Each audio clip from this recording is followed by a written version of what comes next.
사실 제가 성령 하나님이란 주제로 이렇게 말씀을 부탁받았는데, 제가 성령님이란 주제를 너무 좋아하거든요.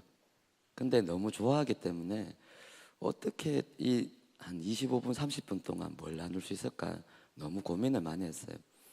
이렇게 그냥 성경 공부처럼 내용 정리할 수도 없고, 과연 하나님을 30분 만에 전할 수 있을까 생각하다가 한 질문이 딱 떠올랐습니다. 성령 하나님을 왜 보내셨지?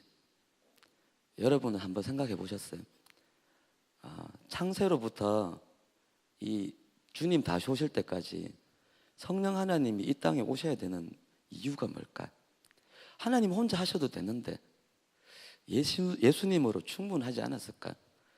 왜 이런 이상한 그림으로 그리셨을까?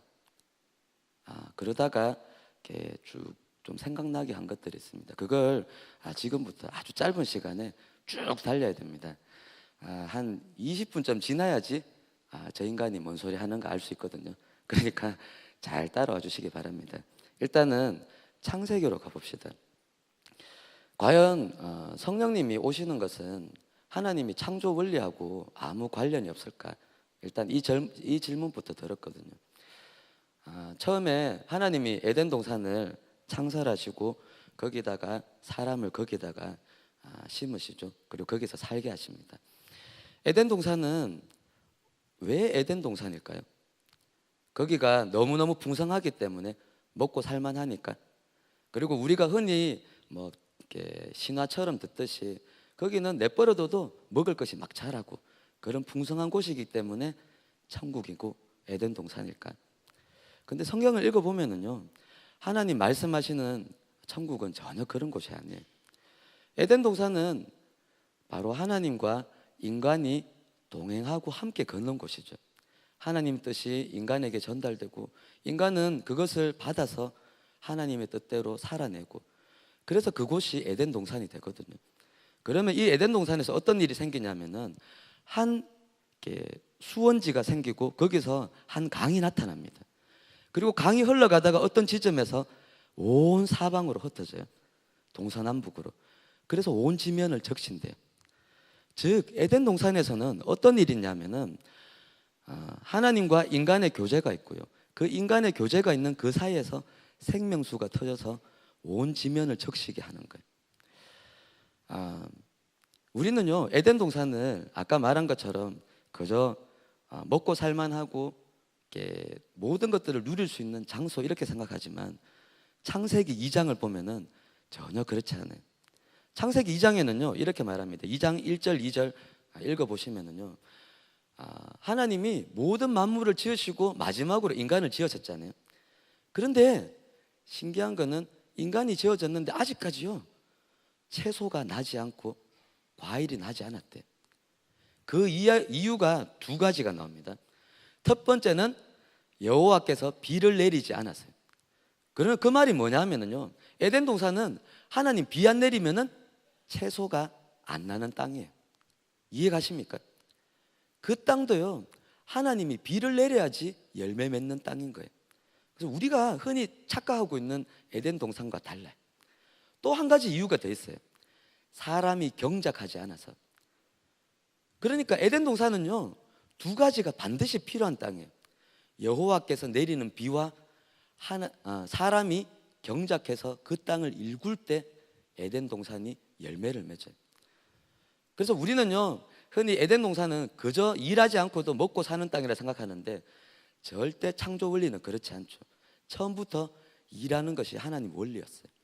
그런데 저주는 뭐냐 하면은 일해도 가시와 엉겅퀴가 나는 것이 저주죠.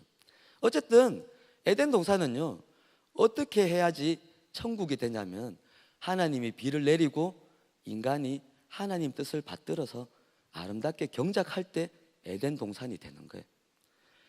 즉 에덴 동산에서는요 하나님이 원하시는 것들을 인간이 받아내서 그대로 이루어내는 하나님 나라가 이루어질 때 거기서 진짜 에덴 동산, 기쁨의 동산이 되는 겁니다.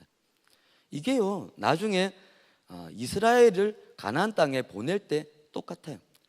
가나안 땅은 젖과 꿀이 흐르는 땅이에요. 그런데 이 땅은 너무너무 비옥하지만 한 가지 이상한 면이 있어요. 비가 안 오면 황무한 땅이에요. 그냥 비만 오면은 엄청난 크기의 포도나무가 열미는 그런 젖과 꿀이 흐르는 비옥한 땅이거든요. 하지만 여호와께서 비를 안 내리면은요, 그 땅은 그냥 황무한 땅이에요. 근데 비가 내리면 어떻게 돼요? 우기 때 비가 내리면은 강이 생겨요. 그리고 그 강이 흘러가는 곳마다 주위에서 풀이 자라고 열매가 맺는 거예요. 그러면은 거기서 그 비가 내리고 강이 흐르는 그 기간 동안 먹을 것들이 자라는 거예요. 그럼 비가 언제 오나요? 비는요, 여호와께서 내리는 비는 그 땅의 백성들이 하나님과 건강하게 동행할 때 내려져요. 구약에서 계속 연결돼요. 하나님이 이른 비와 늦은 비를 내리는 것은 그 땅의 백성들과 하나님의 관계와 연결이 됐어요. 그거는요, 창조 원리와 같아요. 아까 말씀드린 것처럼 에덴 동산도 마찬가지예요. 하나님이 그 땅을 거닐어요. 그리고 사람과 함께 거닐어요. 말하겠죠. 나는 이 땅에 이런 일들이 펼쳐지길 원해. 그러면 아담이 그 마음을 받겠죠. 그리고 그 마음을 받아서 그 땅을 다스리고 경작하는 거예요. 그러면 이 두 가지가 함께 펼쳐질 때 하나님은 그 땅에 이른 비와 늦은 비를 내리시고 거기서 생명의 강이 흘러가기 시작하는 겁니다. 이게 창조의 원리예요. 그런데 사람들이 타락하기 시작합니다. 곳곳이 무너지기 시작해요. 그러다가 나중에 이 비슷한 이야기가 에스겔에 다시 나오기 시작합니다. 에스겔에는요, 8장부터 10장까지 하나님의 영광이 성전에서 떠나가는 그림이 나와요. 근데 하나님이 아주 천천히 떠나가요. 왜요? 이 땅을 사랑하니까. 보니까 이 땅에요, 성전 곳곳에, 성전에는 방들이 많았거든요. 근데 이 방에는요, 아스다롯을 섬기고 이 방에는 바알을 섬기고, 그러면서 또 동시에 여호와를 섬기는, 완전히 성전이 타락해 버린 거예요. 그래서 하나님이 떠나갑니다. 떠나가면서 뒤를 돌아봐요. 동구 밖에서 또 한번 쳐다봅니다.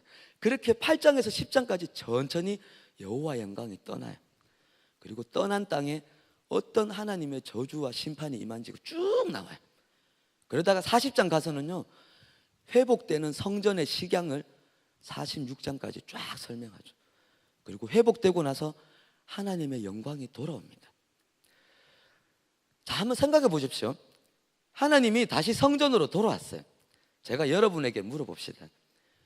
하나님은 온 우주의 주인이십니까? 여러분 동의하십니까? 예, 하나님은 온 우주의 주인이세요. 온 우주가 당신 거예요. 온 우주 안에 지구가 얼마나 작은지 아시죠? 그 작은 지구에 코딱지만한 성전 하나 지어놓고, 예, 하나님 당신 집입니다, 오십시오. 웃기지도 않는 일이에요. 시편에 말하죠. 이 땅은요, 주님의 발등상이래요. 발받침대예요. 온 지구가. 근데 그 작은 성전 하나 지어놓고 거기다 주님 오셔서 당신 집이라고 선포하는 거예요. 어떻게 보면 너무 웃기는 일이에요. 왜 주님이, 그 온 우주의 주님이 이 작은 코딱지만한 성전에 오셔야 되죠? 성전에 누가 있으니까요? 바로 당신이 사랑하는 주의 사람들이 있으니까요. 주님의 사람이 거기에 오지 않는다면 그 코딱지만한 성전에 주님이 머무실 이유가 없는 거예요. 주님이요, 그 성전에 다시 한번 떠나갔던 영광을 돌이키세요. 거기 임재하십니다. 왜요? 거기에 당신의 백성들이 순결함으로 다시 거기에 돌아와서 여호와 한 분을 예배하기 시작할 거니까요. 그러면은 그 성전은 어떻게 돼요? 하나님과 인간이 다시 한번 함께 동행하며 거니는 장소가 되는 거예요. 그러자 그 장소 성전 문지방에서 뭐가 터져요? 생수가 터집니다. 그리고 그 생수가 발을 적시고 무릎을 적시고 허리까지 오고 나중에는 건널 수 없는 강이 되는 거예요. 이 그림은요, 창조 원리와 똑같아요. 에덴 동산이 하나님과 함께 걷는 백성을 통해서 생명수가 터지고 한강이 나오고 온 지면을 적시는 그 원리가 바로 에스겔에서 또다시 이어지는 거예요. 그럼 그게 신약에서는 그렇지 않을까요? 아니요. 신약에 예수님 시대 와서 요한복음 7장에 이렇게 선포합니다. 초막절날에는요, 두 가지 행사가 진행이 돼요. 빛의 행사와 그리고 생수의 강을 흘러보내는 행사예요. 그래서 성전에서부터 홈이 쭉 가서 실로암인가요? 정확히 기억이 안 나는데 그 목까지 흘러가는 통로가 있어요. 거기에 물을 갖다 붓습니다. 그러면 그 물이 쭉 흘러가서 이렇게 막 죽은 땅을 살리는 그런 그림들을 이렇게 묘사하는 행사를 하거든요. 그 행사가 시작될 때 예수님이 짠 하고 나타납니다. 그리고는 선포하죠. 야, 누구든지 목마르거든 내게로 와서 마셔라. 당신이 누구시죠? 온 천지를 창조하실 때 함께 계셨던 말씀이신 하나님이거든요. 그리고 그에게 누구든지 와서 그분과 인카운터하고 주님을 대면하기 시작할 때 어떤 일이 일어나요? 너희 배에서 생수의 강이 솟아나는 거예요. 즉 창조에서 선포되었고 에스겔에서 다시 한번 확정해 주셨고 그랬던 원리가요, 신약에 예수님이 오시고 나셔도 전혀 끊어지지 않아요. 하나님과 인간이 만나는 장소에서 생명수가 터지는 거예요. 그리고 생수의 강이 흘러가는 겁니다. 그리고 이거요, 이 모양이 그러면 주님이 다시 오시는 새하늘과 새 땅에서는 끝나나요? 아니요. 여러분 계시록 21장 22장을 보십시오. 거기 보면은요, 마지막 새하늘과 새 땅이 지어지고 나서 주님이 너무너무 사랑하는 주님의 백성들 수십억이 모여서 있겠죠. 하나님과 아름다운 교제가 이루어지는 새하늘과 새 땅, 그 보좌에서 하나님의 생명수가 터져 나오는데 어느 정도 터져 나오냐면요, 이 생명수가 수정 바다와 같았대요. 바다 같은 생수가요, 그 온 지면을 적시는 곳이 바로 새하늘과 새 땅이에요. 즉 창세기부터 하나님이 이 땅을 다 없애시고 새하늘과 새 땅을 주실 그때도 이 창조의 원리는요 멈추지 않아요. 즉 우리는요 그 원리 안에서 걸어가고 있는 거예요. 하나님과 인간이 함께 동행하기 시작할 때 그 배에서부터 생수의 강이 흘러나오게 만드는 그 원리 안에서 걸어가고 살아가고 있는 겁니다. 아멘이십니까? 바로 여러분이 하나님과 동행할 때. 그러면은요, 이게 어떻게 성령님과 연결되는지를 다시 처음으로 돌아가서 이야기해 볼게요. 창세기 1장으로 돌아가 볼게요. 창세기 1장에서 하나님이요, 이 인간을 지으실 때, 당신의 형상으로 지으실 때 5가지 명령을 하십니다. 축복이죠. 이 땅에 생육하고 번성하고 충만하고 정복하고 다스리라. 왜 이렇게 하실까요? 생육이라는 말이 들어가는 거 볼 때 처음부터 인간은요 아이들을 낳도록 지었어요. 저주로 아이를 낳게 된 것이 아니에요. 저주는 뭐냐면은 아이를 낳을 때 해산하는 고통이 주어진 것이 저주죠. 처음부터 하나님은요 우리가 낳아서 온 땅에 편만하게 채워지는 것이 하나님 그림이에요. 근데 어떤 그림으로 온 땅에 충만하냐면은 아담이 하나님과 동행하잖아요. 그러면 그 장소가 에덴이에요. 아이를 낳아요. 그러면 이 아이는 다시 하나님과 동행하면서 에덴을 벗어나서 다른 땅을 물려받게 될 겁니다. 왜냐하면 하나님은요 이스라엘 백성에게 하신 일을 보면은요 모든 가문을 어떤 집안도 예외 없이 모든 사람에게 땅을 주십니다. 하나님은요 그걸 너무너무 기뻐했어요. 각 사람에게 각 땅을 주시고 영역을 주시고 그 땅 안에서 함께 동행하며 걷는 것들이 너무너무 좋았어요. 여러분에게도 예비된 영역과 땅이 있습니다. 믿으시기 바랍니다. 하나님 그래서요 아담의 자손이 생기면요 그들에게 또 다른 에덴을 주셨을 거예요. 다른 땅을 주시겠죠. 그러면은 그 아이들은 또 하나님과 동행하며 자기에게 맡겨진 땅을 함께 주님과 걷는 거예요. 그러면 그 땅은 제2의 에덴이 되겠죠. 그 손자는 또 다른 땅을 하겠죠. 그러면은 나중에 퍼져나갈 때 어떤 그림이 생길까요? 이 온 지구에 여호와를 아는 지식이 충만하게 되는 거예요. 하나님과 동행하는 백성들이 온 지구를 덮는 그림, 그것이 바로 하나님이 창조 때 그리는 그림이죠. 근데 타락과 함께 그게 허물어져 버려요. 오히려 죄가 온 땅을 덮어버렸어요. 죄악이 온 땅에 관영함을 보고 하나님이 이 땅을 심판하기를 결정하십니다. 근데요, 그때 한 이상한 인간이 한 명 발견됐어요. 누굽니까?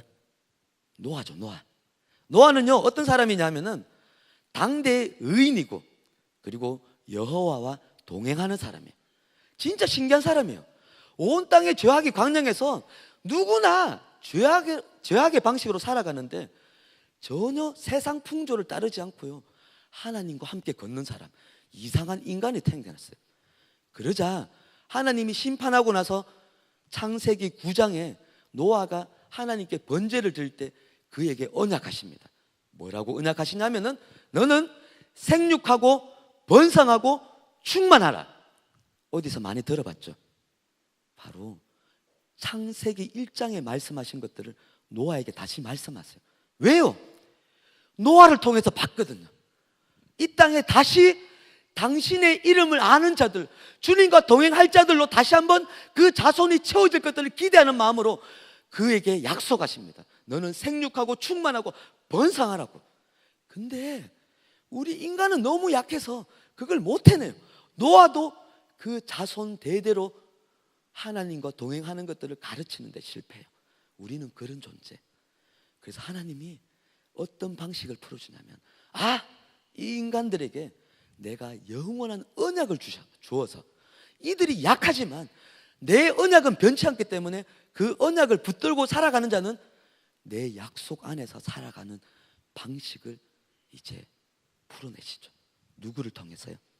아브라함을 통해서. 그래서 아브라함이요, 이 사람은 약하지만 주님의 약속을 따라 걷기를 시작해요. 그래서 말씀을 따라 걷는 이 사람은 주와 동행하는 사람이에요. 말씀을 따라 순종하는 사람이 바로 주님과 동행하는 사람이죠. 그렇게 아브라함이 그렇게 걸어갑니다. 근데 문제는요, 이 약속의 자손들이요, 너무너무 하나님 마음을 몰라서, 하나님의 그림은요, 이 언약을 가지고 온 지구에 하나님을 아는 지식이 편만하게 되는 것이었는데, 이놈의 인간들은요, 자기밖에 몰라요. 자기만 선택받은 민족인 거예요. 온 지구 안에 하나님을 아는 자들로 충만해야 되는데, 온 지구가 에덴 동산이 돼야 되는데, 이 온 지구 안에 정말 작은 그 이스라엘 땅, 그 땅만 하나님을 예배하는 그 정도밖에 안 된 거예요. 그때 한 새로운 인류가 이 땅에 오십니다. 누굽니까? 예수 그리스도. 예수님은요, 완벽한 인간이시고 완벽한 하나님이세요. 여러분 믿으시죠? 완벽한 인간의 특징은 뭔지 아세요? 모든 인간이 성전으로 부름받은 겁니다. 예전에는요, 원래는 건물 성전에 지성소가 있고 지성소 안에 언약궤가 있었어요. 언약궤 안에는 돌판에 약속이 있습니다. 근데 그게요, 어느 날 전쟁 때 사라져 버렸어요. 근데 예레미야서에 약속합니다.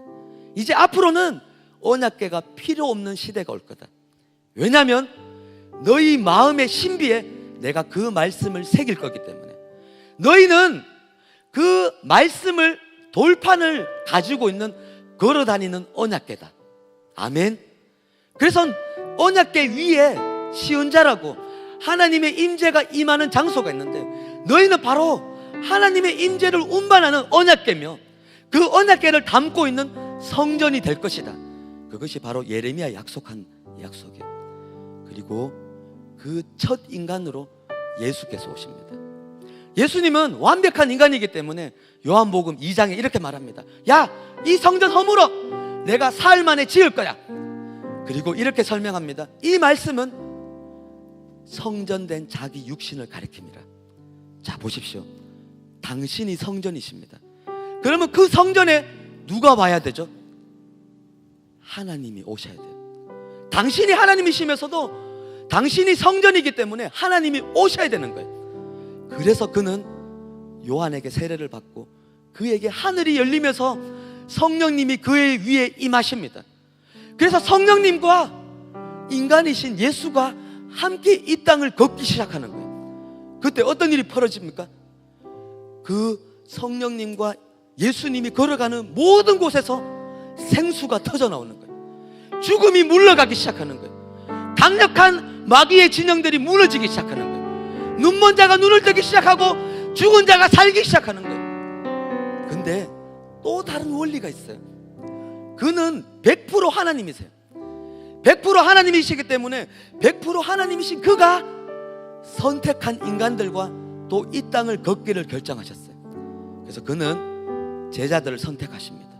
12제자, 70인 제자, 그 외에 삶을 드린 제자들과 이 땅을 함께 동행하는 겁니다. 그때 어떤 일이 벌어지죠? 이 제자들과 예수의 동행하는 곳들마다 하나님이 역사하기 시작하는데 12제자 파송 뒤에 주님이 보십니다. 내가 봤다. 사단이 하늘로부터 땅에 떨어지는 것을 내가 봤다. 어떻게 해요? 연약한 한 인간이 예수와 동행하면서 이 땅을 걷기 시작할 때 그런 일들이 이 땅에 일어나는 거예요. 근데 문제가 뭐예요? 예수님은 육신을 가졌기 때문에 모든 인간, 모든 땅에 함께 할 수 없는 거예요. 그래서 예수님이 요한복음 14장에 선포하십니다. 오늘 읽은 이 본문에서 나는 이제 갈 거다. 근데 가는 것이 너희에게 복이다. 왜냐하면 내가 또 다른 보혜사를 너희에게 보내리니 그가 너희와 영원히 함께 할 거기 때문에. 그러면은 내가 이 제자들과 함께 한 것처럼 이제 앞으로 올 인류들은 성령님과 함께 모든 땅에서 모든 영역에서 성령님과 동행하기 때문에. 그럼 어떤 일이 벌어져요? 동행하는 그 자리마다 생수가 터져요. 하나님이 왜 성령님을 우리에게 보내셨죠? 보십시오. 아담에게 생육하고 번성해서 온 지면에 여호와를 아는 지식이 충만하길 원했는데 죄 때문에 그게 무너졌어요. 마귀가 얼마나 기뻤을까요? 야, 하나님도 어쩔 수 없어. 이들의 약함을 봐. 이들의 죄악을 봐. 주님도 이거는 손댈 수 없어. 노아가 나타납니다. 잠깐 두려워요. 근데 인간의 약함은요, 어떻게 죄악을 이길 방법이 없는 거예요. 다시 죄악이 온 땅에 가득해요. 근데 지금 보십시오. 이 온 땅을 보십시오. 이슬람 지역에 제가요 20년 전에 선교에 헌신했을 때 그때요 이란에는요 예수를 아는 자가 손꼽을만 했어요. 근데 그때요 이슬람 지역 안에 하나님과 동행하는 사람들이 있었다니까요. 그 소수의 사람들이 그 황무한 땅, 쩍쩍 갈라져 버린 그 땅에요 하나님의 생수를 흘러보내고 있었던 거예요. 지금은요 비공식 통계로 1000만이 넘는다 합니다. 중국에요 문화혁명 전에, 문화혁명 때문에 모든 선교사가 다 쫓겨났을 때 이 땅은 이제 큰일 났다 생각했어요. 아니요, 여호와와 동행하는 자들이 거기에 살아남았기 때문에 나중에 그 땅이 열렸을 때 1억 명에 가까운 사람들이 하나님을 예배하고 있는 것들을 발견해요. 지금 북한 땅에요 우리가 보기에는 어떻게 할 방법이 없는 땅인 것 같은데 그 땅에 주와 동행하는 주님의 사람들이 있어요. 이 땅은 어떨까요? 하나님, 이 직장은요 감당이 안 돼요. 우리 사장님은요 손댈 방법이 없어요. 아니요, 그래서 여러분을 거기에 심으신 겁니다. 여러분 안에 성령님을 두시고 그 황무한 땅을 어떻게 에덴으로 만드시는지 보십시오. 에덴은요 먹을 것이 풍성해서가 아니에요. 그곳이 에덴이 되는 방법은 여호와께서 비를 내리시고 그 땅을 걷는 자들이 경작할 때 이루어지는데 여호와와 인간의 동행 가운데 그 땅이 에덴이 되는 거예요. 여러분이 걷는 땅이 아무리 황무해도 상관없어요. 여러분 가정이 황폐한가요? 상관없어요. 여러분 안에 성령님이 계신 거예요. 그분과 동행하기 시작하면은요 그 황무한 땅에 서서히 이른 비와 늦은 비가 내리기 시작해요. 쩍쩍 갈라졌지만 한 번씩 하루씩 적시기 시작할 때 거기서 생명이 살아나기 시작하는 겁니다. 여러분 믿으시기 바랍니다. 마귀가요 지금 놀라 자빠지는 거예요. 도무지 이 인간 가운데 풀어놓았던 이 죄와 사망의 권세 때문에 이 온 지구 안에 여호와를 아는 지식이 충만하게 되는 것은 불가능하다 자부했는데 보십시오. 아프리카에, 아메리카에, 유럽에, 그리고 이 아시아에 수많은 땅 안에 여호와와 동행하는 자들이 지금 이 지구촌에 넘치고 있어요. 여러분, 이 하나님의 지혜를 이해하십니까? 성령님을 왜 보내셨죠? 이 황무한 땅을 에덴으로 만드시려고 여러분을 선택하신 거예요. 예수께서 제자들을 선택한 것처럼 여러분을 선택한 거예요. 저는요, 이런 분들 많이 만났어요. 저는 시어머니 때문에 미치겠으면 죽겠습니다. 차라리 죽고 싶어요. 저는 이혼하고 싶어요. 아니요, 그 어머니 살리라고 그들을 거기 심은 겁니다. 그리고 그걸 10년이고 20년이고 울면서 싸워낸 사람들이 어떻게 어머니와 천국을 이루는지를 저는요, 정말 많이 봤어요. 여러분이 걷고 있는 길들, 수많은 사람들이 이렇게 말합니다. 하나님, 내 환경은 어쩔 수 없어요. 아니요, 주님 말씀하십니다. 아들아, 딸아, 내가 너에게 나의 영을 보내주었단다. 내가 너와 함께 하고 있단다. 함께 걸을 때 네 눈에 보이지 않지만 네 배에서 생명의 강이 흘러가고 있단다. 너는 못 느끼지만 지금 네가 걷고 있는 땅이 적셔지고 있단다. 그걸 믿으시기 바랍니다. 어떤 사람들 말합니다. 성령님은 파워라고, 방언하게 하고 벌벌 떨게 만들고 막 크게 외치고 기도하게 하는 그런 능력이라고. 아니요, 성령님은 어떻게 대해야 되는 줄 아십니까? 또 다른 보혜사이기 때문에 첫 번째 보혜사이신 예수님을 대하는 것과 똑같이 대해야 됩니다. 예수님을 대하는 세 부류가 있습니다. 예수님을 죽이려는 부류가 있습니다. 두 번째, 예수님을 무리처럼 따르는 부류가 있습니다. 세 번째로 예수님을 제자로 따르는 부류가 있습니다. 무리는요, 정말 열심히 해요. 오병이어 끝나고 나서요, 다 흩어졌는데 그 밤에 풍랑이 일었거든요. 비가 오고 난리가 났어요. 근데 그 다음날 아침에요, 어떻게 예수님을 찾았는지 온 데를 다니면서 바로 예수님을 찾았어요. 이들은요, 예수님을 찾는데 미쳤어요. 그런데 왜 예수를 찾는지 아세요? 예수님이 주는 떡고물에 환장한 거예요. 이들은요, 예수님의 헌신에 관심 없어요. 수많은 사람들이 성령님을 이렇게 대합니다. 내가요, 기도 많이 해가지고 성령 충만 받아서 기도빨 생기고 영빨 좀 생기고. 아니요, 여러분을 그렇게 사용하라고, 성령님 그렇게 사용하라고 오신 분 아닙니다. 그분 앞에 엎드리라고, 엎어지라고 성령님 오신 겁니다. 그분 앞에 굴복하는 거예요. 당신이 원하시는 곳에 내가 가겠습니다. 주님, 오늘 이 새벽에 나를 어디로 인도하시겠습니까? 오늘 내가 만날 사람에게 내가 무엇을 말하겠습니까? 하나님, 내가 그 나를 힘들게 하는 사람에게 어떻게 대하겠습니까? 주님 말씀하십시오. 말씀하시는 그대로 따르겠습니다. 바로 거기에 생명이 있는 겁니다. 그게 동행인 거예요. 많은 사람들이 성령을 오해합니다. 성령님은 이 땅을 함께 걸어서 이 땅을 에덴 만드시려고 오신 분이십니다. 아멘. 여러분의 가정, 여러분의 교회, 여러분의 직장, 안 뚫릴 곳이 없습니다.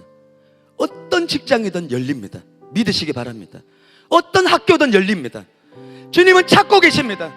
누가 나와 동행하겠느냐? 이 황무한 땅에 누가 나와 함께 걸어서 생수의 강을 흘러보내겠느냐? 여러분, 이 시간 기도합시다.